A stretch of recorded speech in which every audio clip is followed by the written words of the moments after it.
Hello and welcome to the course Azure PowerShell for the cloud. I'm your host and author, Michael Simmons.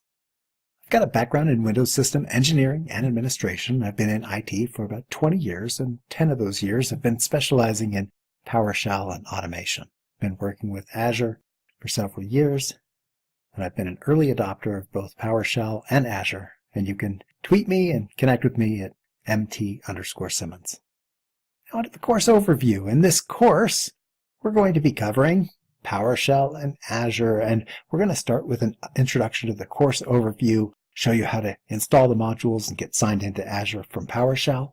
Then we're going to explore the Azure RM modules, show you the basics of PowerShell and Azure RM. We're going to give you a tour of the commandlets. Next, we're going to start looking at some of the infrastructure as a service resources. Beginning with storage, I'll show you all about blobs and queues, tables and shares, and how to work with them, create them, manage them, and you'll be a wizard with the storage resources and PowerShell before the end of the course.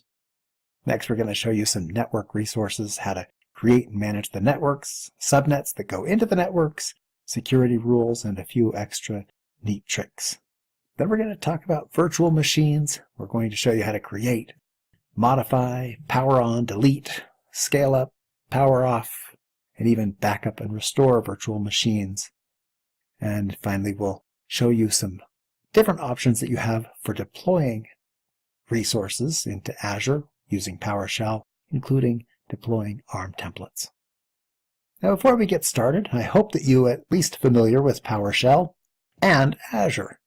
Before we get started, I'll hope that you've at least got some experience with PowerShell and with Azure. It would be ideal if you're familiar with the Azure portal so that your new skills with PowerShell management of the Azure resources enhances your ability to manage Azure.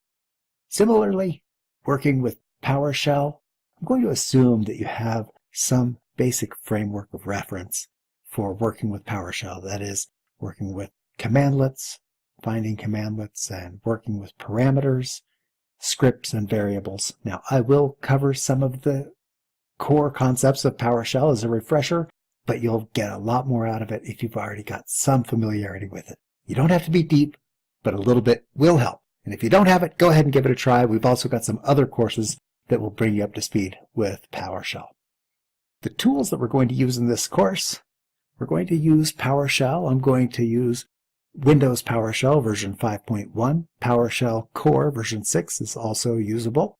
You will be using the Azure RM module, and we'll be using Visual Studio Code with the PowerShell extension.